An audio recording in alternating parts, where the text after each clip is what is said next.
बिस्मिल्लाहिर्रहमानिर्रहीम। अस्सलाम वालेकुम। बेटा हम चैप्टर 5 कर रहे हैं। एक्सरसाइज 5.2 तक हमारा चैप्टर कंप्लीट हो चुका है।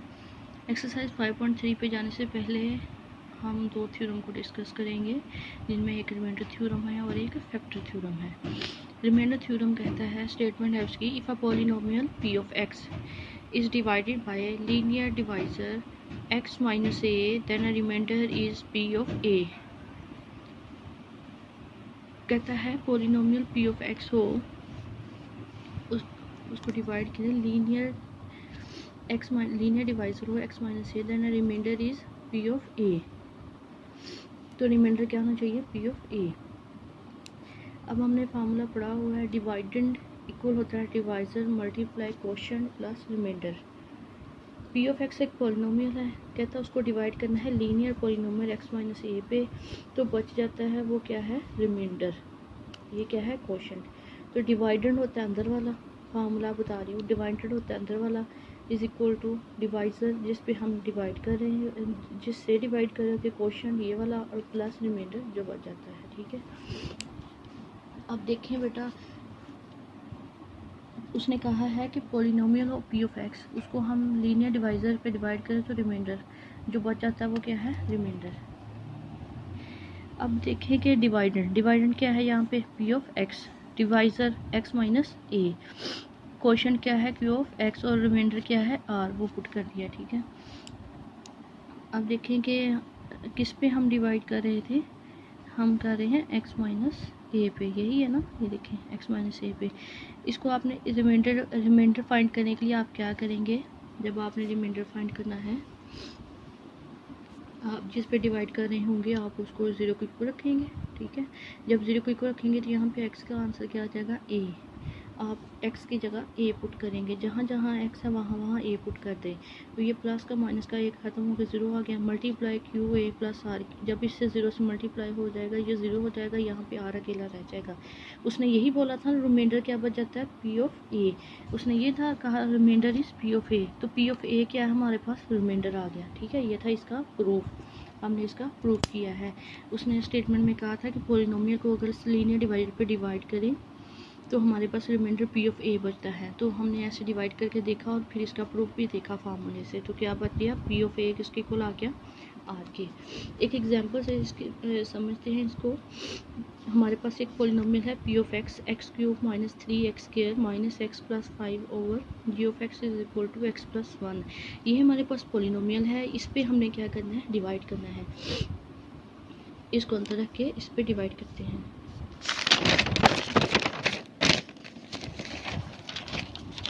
ये देखें बेटा, मैंने उस p of x को अंदर रखा और इस पर डिवाइड किया है। ऊपर ये आप एक पॉइंट नोट कर लें, रिमाइंडर थ्योरम जो होता है ना वो अप्लाई हमेशा लीनियर पॉलिनोमियल पे होता है। लीनियर पॉलिनोमियल का मतलब जिसमें वेरिएबल की पावर क्या है? 1 है, और 1 ठीक है 1 होती है पॉलिनोमियल की। ये देखें 1 है ना इसकी पावर। आप इसको एक्स क्यूब चाहिए हमें, किससे मल्टीप्लाई करेंगे? एक्स स्क्वायर से। ठीक है, उसके बाद ये ख़त्म हो जाएगा। यहाँ पे 3 और -1 -4, यहाँ से x नीचे उतर आया, फिर इसको -4x से मल्टीप्लाई किया है, फिर 5 उतार लिया। इस तरह हमारे पास ये क्वोशिएंट, ये डिवाइज़र, और ये जो बच गया है वो क्या है? रिमाइंडर। अब रिमाइंडर क्या है? 2। अब हमने देखना है क्या ये रिमाइंडर 2 ही आता है, हमने फार्मूले से अब चेक करना है। ठीक है, ये तो डिवाइड करके चेक किया ना, फार्मूले से देखते हैं।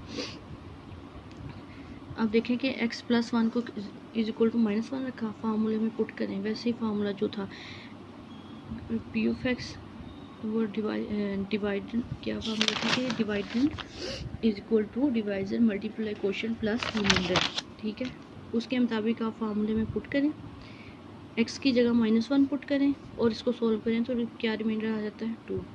फार्मूले से भी 2 आ गया और डिवाइड करके भी 2 आ गया। ये था रिमाइंडर थ्योरम, आपको प्रूफ बताया, उसके बाद उसके जैसे एग्जांपल भी दी। उसके बाद देखते हैं फैक्टर थ्योरम। फैक्टर थ्योरम में कहता है polynomial of x minus the polynomial x minus A is a factor of polynomial p of x। कहता है कि ये जो है x माइनस ए, ये फैक्टर है p of x का, if and only if p of a is equal to 0। कहता है पॉलिनोमियल हो, इफ़ एंड ओनली इफ़ का मतलब है, पहले हमने ये देखे ना, कहता है कि x minus A is a factor of polynomial p of x। ये तो बात सीधी कर दी उसने। दूसरी तरह if and only if p of a is equal to 0, statement ध्यान से समझे। कहता है पोलिनोमियल, एक हमारे पास पोलिनोमियल है पी ऑफ एक्स। पहले उसने बात की कि एक्स माइनस ए उसका फैक्टर है, ठीक है, पोलिनोमियल पी ऑफ एक्स का एक्स माइनस ए फैक्टर है। फिर उसने ये बात इफ़ एंड ओनली इफ़ का मतलब दूसरी तरह बात करेगा कि अगर एक्स माइनस ए फैक्टर हो तो वो पोलिनोमियल पी ऑफ एक्स का फैक्टर होगा। कब होगा? जब पी ऑफ ए क्या होगा? 0 होगा। पहले इस चीज़ को लेके ये बाद में लिख रहा है, फिर इसको पहले लेके ये बाद में लिखेगा, और पी ऑफ ए दोनों बार 0 आना चाहिए। इफ़ एंड ओनली इफ़ का मतलब ये होता है, ठीक है। पी ऑफ ए क्या है? 0। सबसे पहले देखिए हमने फार्मूला लिख लिया है। हम एक्स की, यहाँ पे एक्स होता है ना, पी ऑफ एक्स की जगह क्या पुट कर रहा है? वो ए पुट कर रहा है, हम भी ए पुट करते हैं। देखें कि रिमाइंडर होता है ना, ये R equal to P of A. P of A इसने कहा है 0, तो इसका मतलब आर भी क्या है? 0। अगर आर 0 है तो फार्मूले में रिमाइंडर क्या है? यही है ना। देखें कि पी ऑफ ए क्या है? 0, यानी रिमाइंडर क्या है? 0। यहाँ पे भी ये रिमाइंडर है, तो रिमाइंडर क्या आ गया? 0। तो पीछे क्या रह गया? P of x equal to x minus a multiply q of x.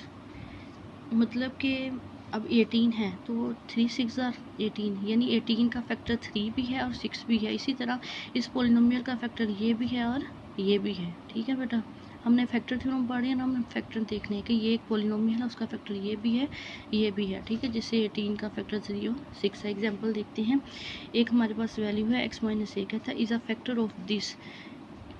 कब फैक्टर होगा? जब रिमाइंडर क्या होगा? 0। ये बात हमने माइंड में रखनी है कि कोई भी वैल्यू, कोई भी ऐसे कोई वैल्यू तब फैक्टर होगी पोलिनोमियल की जब उसका रिमाइंडर क्या आ जाएगा? 0। अब देखिए ये हमारे पास पोलिनोमियल है, इसको आपने 0 की को रखा, 1 आ गया।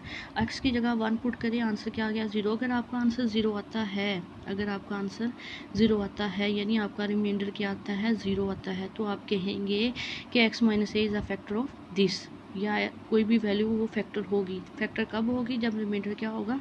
0। एक्सरसाइज 5.3 स्टार्ट लेते हैं।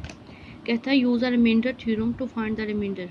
रिमाइंडर थ्योरम यूज़ करते हुए रिमाइंडर फाइंड करें। व्हेन 3, ये वैल्यू पोलिनोमियल दिया है, इस डिवाइडेड बाई किस पे डिवाइड करना है? एक्स माइनस 2 पे। बेटा क्वेश्चन ईजी है, बस ध्यान से समझना आपने। हमारे पास पोलिनोमियल ये है, डिवाइड किस पे करना है? एक्स माइनस 2 पे। जब भी आपने रिमाइंडर फाइंड करना है तो आपने उस वैल्यू को 0 की को रखना है, एक्स की वैल्यू निकाल लेनी है, और जहाँ जहाँ एक्स है वहाँ वहाँ आपने वो वैल्यू पुट कर देनी है। तो पुट करने के बाद सॉल्व करें। 2 2s are 4 4 3s are 8 8 3s are 24। इसी तरह इसको सॉल्व किया, तो सॉल्व करने के बाद 4 आ गया, तो रिमाइंडर क्या आया? 4। बस उसने रिमाइंडर पूछा था कि रिमाइंडर फाइंड करें रिमाइंडर थ्योरम से, तो 4 आ गया। ये था आपका क्वेश्चन नंबर 1 का फर्स्ट पार्ट। फोर्थ पार्ट देखते हैं। हमारे पास पोलिनोमियल कुछ इस टाइप का है। 2x माइनस 1 का होल क्यूब है 6 3 प्लस 4x का स्क्वायर माइनस 10, ठीक है। अब डिवाइड किस पे करना है? इस पे। तो रिमाइंडर फाइंड करना है, तो रिमाइंडर के लिए हम इस वैल्यू को 0 की को लिख लेते हैं। x यहाँ से -1/2 है, तो पोलिनोमियल में जहाँ जहाँ x है वहाँ वहाँ आप पुट कर दें और फिर सॉल्व करें। तो देखिए आंसर क्या आ गया? -12। तो इसका मतलब रिमाइंडर क्या है? -12। क्वेश्चन नंबर 2 पे जाते हैं। क्वेश्चन नंबर 2 की स्टेटमेंट है if x plus 2 is a factor of 3x square minus 4kx minus 4k square.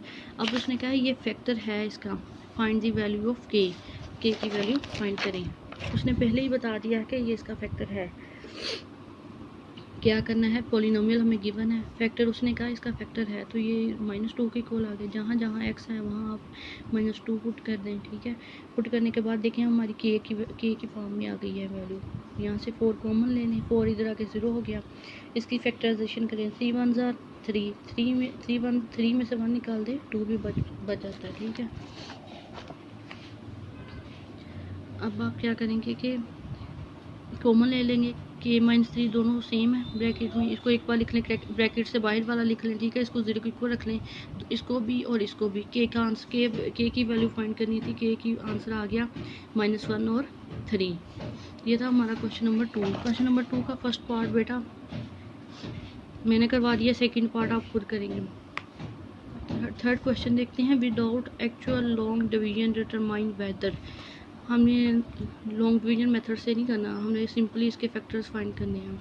क्या फैक्टर उसने दिए हुए, कहता क्या ये फैक्टर हुए हैं इसके x-2 और x-3 are factor of polynomial x³ -12x² + 44x - 48।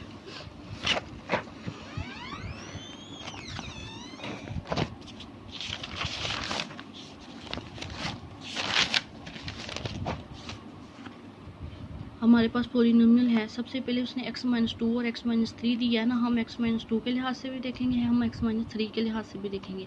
सबसे पहले x-2 दिया उसने, रिमाइंडर इज x-2।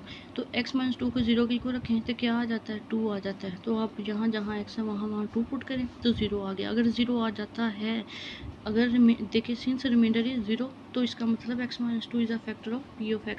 x-2 इसका फैक्टर है। अब हम देख लेते हैं x-3 के लिए। इसको 0 के इक्वल रखें, x किसके इक्वल आ जाएगा, 3। अब x की जगह 3 पुट करें। अगर आंसर देखें, अब आंसर 0 नहीं आ रहा, आंसर क्या आ रहा है, 3 आ रहा है।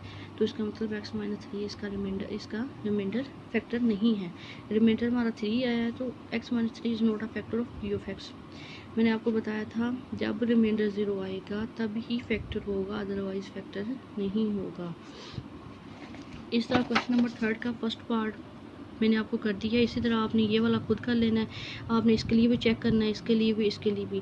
x = 2 रख के भी x की जगह वैल्यू पुट करनी, क्यों x की जगह, और फिर इसी तरह x = -3 रख के भी, x = 4 रख के भी आप चेक करेंगे। अगर आंसर पुट करने से 0 आता है तो वो फैक्टर होगा, अदरवाइज नहीं होगा। क्वेश्चन नंबर 4 की तरफ जाते हैं। For what value of m is a polynomial p of x exactly divisible by x + 2। कहता है m की कौन सी वैल्यू होगी कि p ऑफ x पे, p ऑफ x जो है ना वो डिवाइड हो जाए किस पे, x डिविजिबल हो जाए x + 2 पे। देखिए सेम वैसे ही आप p ऑफ x को ले लें, x + 2 0 को रखें, x - 2 आ जाएगा। रिमाइंडर 0 होना चाहिए ना, p ऑफ a 0 और 0 पुट कर दिया। यहाँ पे -2, जहाँ जहाँ x है वहाँ -2 पुट किया है। पुट करने के बाद हमारी m की वैल्यू -24 आ गई। हम m की वैल्यू ही फाइंड करनी थी। बेटा उम्मीद है आपको क्वेश्चन 1 से क्वेश्चन 4 तक समझ आ गई होगी।